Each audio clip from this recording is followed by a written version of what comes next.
Prosecutors told the Singapore state courts that about $390 million were involved in the alleged illegal exports of US-controlled Nvidia AI chips.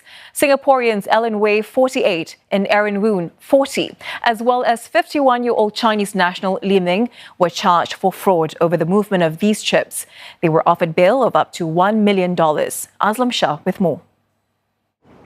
Chinese national Li Ming and Singaporeans Alan Wei and Aaron Woon all appeared in court today via video link.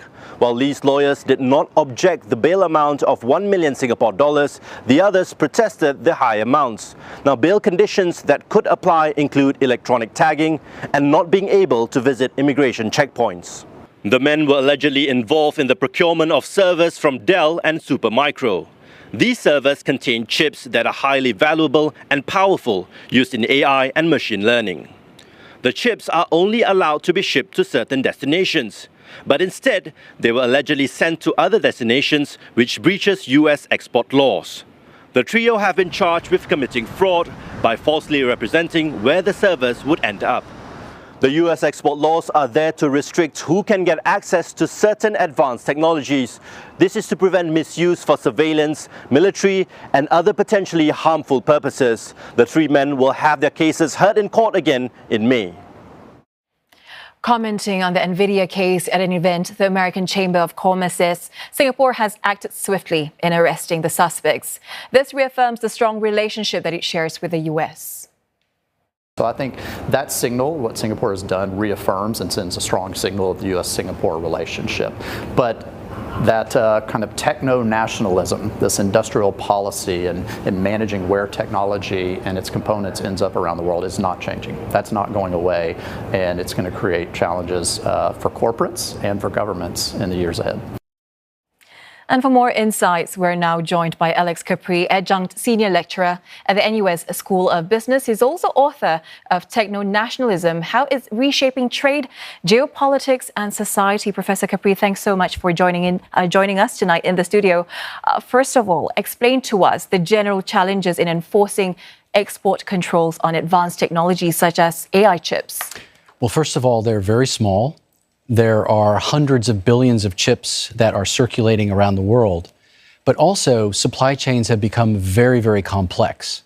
So as you saw from your intro segment and what happened today with the arrests, what happens with chips is as they make their way through the supply chain, it's very difficult to verify or to validate who the true end users and what the true end use will actually be.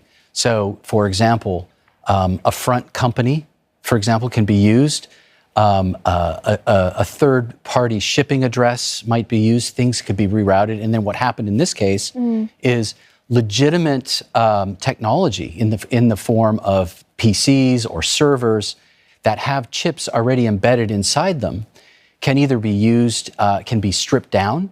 They can have parts taken out of them, or you can have the doubling up, for example, of chips, so we can talk about that a little bit later. Yeah. But there are many, many ways to evade export controls. In general, how difficult is it to track the supply chain line from PCs to servers?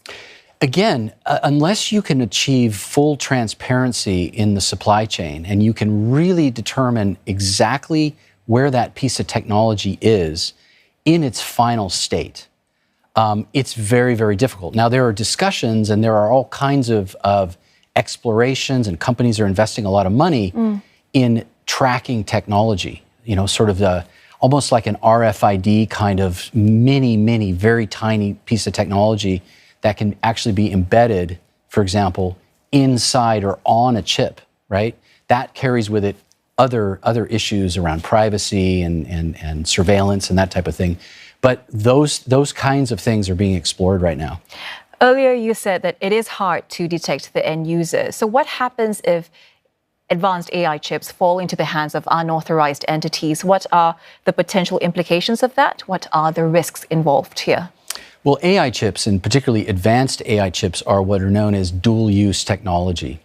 So that means that commercial technology could in fact be used for military purposes. And again, if it falls in the wrong hands, an adversary, it could of course be used against the originating country. So that clearly is one of the main concerns. Of course, it could end up in the hands of terrorists. You could have an advanced chip going into a particular software program that's used for nefarious purposes. It could be a guidance system for a missile. It could be many things. Can you give us an idea of some of the tactics or strategies used to make false representations in tech sales? Yeah, again, there are many things that are occurring now. So one, again, is a completely falsified supply chain where it's going maybe to a legitimate entity. And of course, there are very, very large distributors, right, who first take possession of a particular kind of technology, in this case, chips, and then they incorporate or they assemble those chips into a larger piece of equipment, for example. So in that space where you have third parties involved that are actually getting access to those chips, there are all kinds of clever things that can be done, again, to maybe hide an extra chip inside a particular piece of technology and then strip one of those out. And again, as we saw in the case here in Singapore, you actually just had transshipment of chips going to the wrong places. That's right. Would you say that then that there are too many loopholes that make it easy for people to exploit the system?